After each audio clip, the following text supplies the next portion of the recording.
Imagine a world where the most powerful financial institution in America might might not be truly independent anymore. What happens to your money then? It's a critical question. Yeah. So today we're taking a deep dive into the Federal Reserve, the U.S. Central Bank. It's facing some really unprecedented pressure here in 2025. Definitely, from multiple angles. We're going to unpack the threats to its independence, stuff like direct political hits, but also the kind of silent creep of government debt. And we'll look at the ripple effects, right? The global economic consequences. Yeah. Affecting everything from gold, believe it or not, to the U.S. dollar itself. Exactly. Our mission here is to help you understand what's really at stake and, why it matters for your financial future. Okay, let's unpack this first major threat, this political firestorm hitting the Fed directly. President Trump's actions in 2025 have really pushed things, haven't they? Oh, absolutely. We're talking about interventions we haven't really seen before, at least not this overt. Like publicly demanding interest rate cuts, openly criticizing Fed Chair Jerome Powell, even threatening to replace him. Right. And sources are saying these aggressive moves have, and I quote, severely eroded the Federal Reserve's institutional credibility and independence. That language is strong, severely eroded. It is, and it's not just words. That kind of talk creates real uncertainty. When the market starts questioning if the Fed is making decisions based on economics or politics, well, that makes their main job, keeping the economy stable, much, much harder. Every move gets viewed through a political lens. Precisely. Which is a dangerous place for a central bank to be. And it got even more direct, didn't it? August 26, 2025. President Trump actually fired Fed Governor Lisa Cook. An extraordinary step, really. And the stated reasons were pretty serious. Allegations of false statements on one or more mortgage agreements, claiming dual residency too, Michigan and Georgia. The president called it deceitful and potentially criminal. Yeah, and the White House spokesman, Krish Desai, backed it up, said she was credibly accused of lying in financial documents from a, sensitive position overseeing banks. But Cook pushed back hard. Oh, absolutely. She called the firing legally unfounded, said there was no cause under law, and flatly refused to resign. Wow, a governor just defying a presidential firing. It really throws into sharp relief this whole question about the limits of presidential power over supposedly independent agencies. It's way bigger than just one person. It's about the principle, isn't it? Yeah. How independent is the Fed, really? And the reactions just poured in, split right down the middle. You had Senator Rick Scott, Republican from Florida, praising Trump, said he was doing the right thing to hold people accountable. But on the other side... Very different story. Black lawmakers, civil rights groups. They called it a witch hunt, a, quote, racist, misogynistic, and unlawful attack on the integrity and independence of the Federal Reserve. House Minority Leader Hakeem Jeffries condemned it too. So it immediately became this flashpoint, not just politics, but tapping into these deeper cultural and societal divisions. It really highlighted the debate over presidential power and agency independence. And it's not just about individual actions, right? There's a bigger strategy. Seems like it. The president has signaled he wants to appoint more allies to the Federal Reserve's board, try to get a majority that aligns with his views. That's a longer game, influencing policy through who sits at the table. And there's this court case, too, Wilcox v. Trump. That could be huge. Potentially game-changing if the Supreme Court sides with the president in that one. It could basically allow the president to remove Fed governors at will. Giving the president ultimate authority over the Fed, as some sources put it. Which would completely overturn the Humphreys executor precedent. That precedent is the bedrock that's supposed to shield these agencies from pure politics. Allows them to make tough calls without fear of getting fired immediately. Losing that shield. Yeah. That would be a massive shift in how things work. It really undermines the whole design, Yeah. Checks and balances. If the executive can just boot people from an independent body, what does independence even mean? Yeah. And there was also an executive order making agencies like the Fed submit regulations to the OMB, the Office of Management and Budget. Right. For review, specifically when they regulate financial institutions. That adds another layer. Could slow things down, require them to follow the Attorney General's view of the law, more executive oversight. So, okay, that's the pressure from the White House, the courts. But there's also pressure coming from Congress trying to reshape the Fed's role through legislation. Exactly. It's not just executive action. Let's talk about those policy battles. Good point. Let's shift gears. Back in December 2022, Senator Pat Toomey, Republican from Pennsylvania, introduced this Federal Reserve Accountability Act. What was that about? Well, the stated aim was more accountability and also addressing what sponsors saw as left-leaning political activism creeping into the Fed. So what did the bill propose? Some pretty big structural changes. Making regional Fed presidents and the Fed's top lawyer, the general counsel, into positions that the president appoints and the Senate confirms. That's different from now. Okay, big change. Yeah. And reducing the number of regional banks from 12 down to 5. The argument was for more effective congressional oversight. Plus, applying the Anti-Lobbying Act to the Fed and strengthening residency rules for governors and regional presidents. And the motivation, you said, was this idea of mission creep. Right. The concern voiced by supporters was that the Fed was wading into politically charged issues.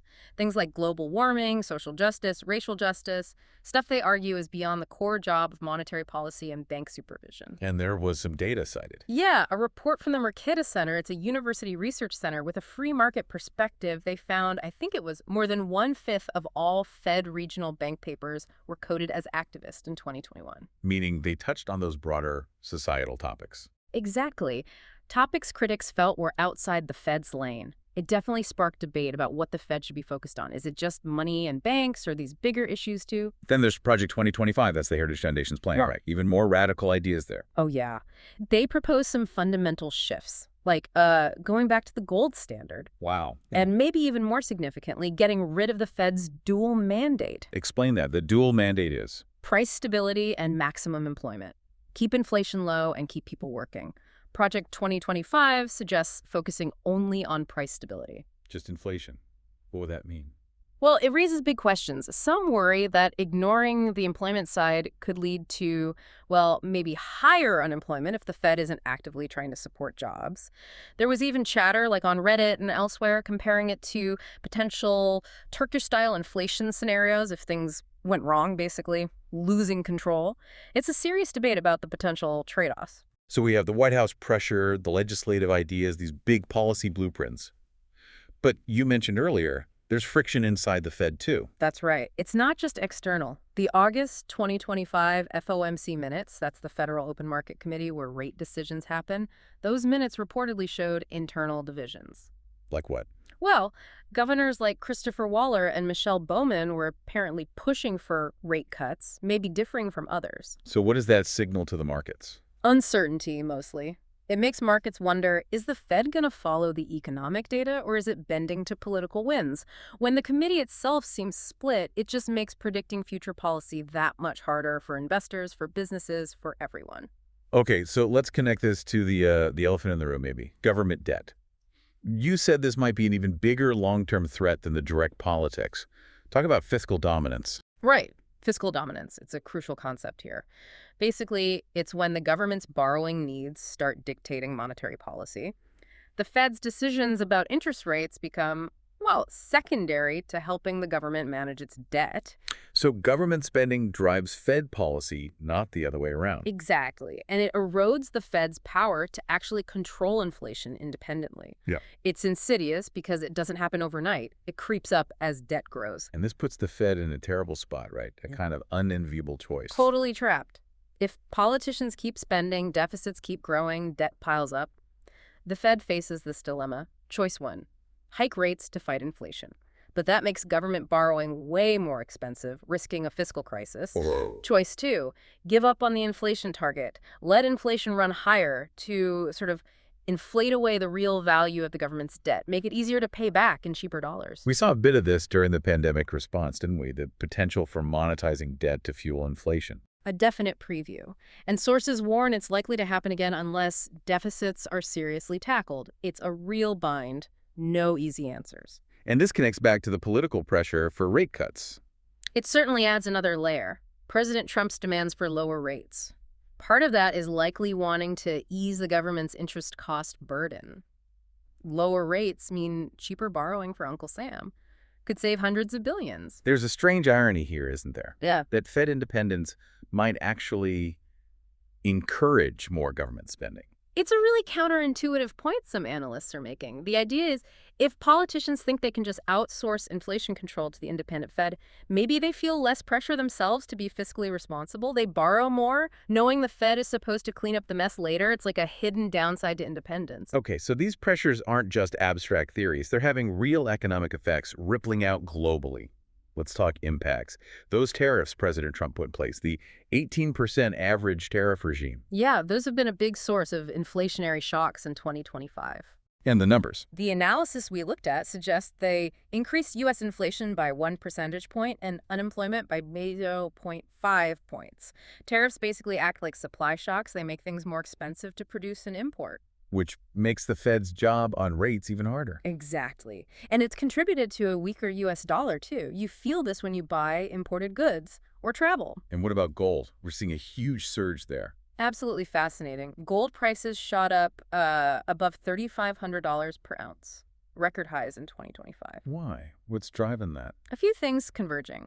The weaker dollar makes gold cheaper in other currencies, but also just general fear. Fears about inflation picking up, fears about this institutional instability around the Fed.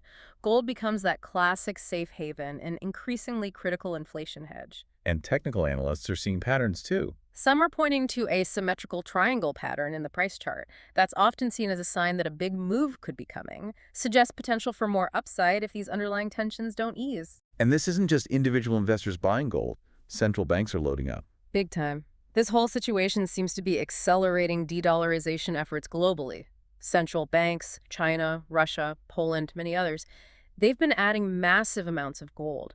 Over 1,000 tons annually since 2023. 1,000 tons a year. Huge numbers. And maybe even more telling, the World Gold Council did a survey. They found that 73% of surveyed central banks plan to reduce U.S. dollar holdings over the next 5 years. 73% plan to hold fewer dollars. What are they replacing them with? Gold, mainly, but also other currencies. It points to a broader loss of confidence in the dollar's role as a global reserve currency. That's a major potential shift in the global financial order.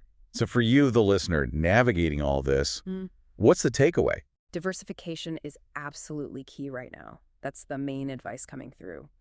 Sources suggest things like position for gold's breakout, keep an eye on what central banks are buying, monitor central bank purchases, and definitely think about diversifying beyond the dollar. Maybe looking at assets like the Swiss franc or the Japanese yen. Spreading your risk is crucial when the foundations seem a bit shaky. Okay, so let's try to wrap this up. We've seen the Fed facing this kind of two-front war. Direct political attacks, the cook firing, the demands for rate cuts, and then this slower, maybe more dangerous threat of huge government debt leading to fiscal dominance. Right. The immediate drama and the long-term structural risk. And these aren't just abstract problems. They're hitting the economy now. Rising inflation, a weaker dollar, this big rush into gold globally, and this really concerning trend of countries looking to move away from the dollar. It really connects the dots between Washington politics, Fed policy, and your portfolio, plus the whole global system. So the future of the Fed's independence, it seems directly tied to, well, the stability of our investments and the global economy. Absolutely. Which leaves us with a pretty heavy final thought, doesn't it? As everyone tries to figure this out, maybe you should consider, how much independence should a central bank really have? And what's the ultimate price for you, for the world, if that independence is lost?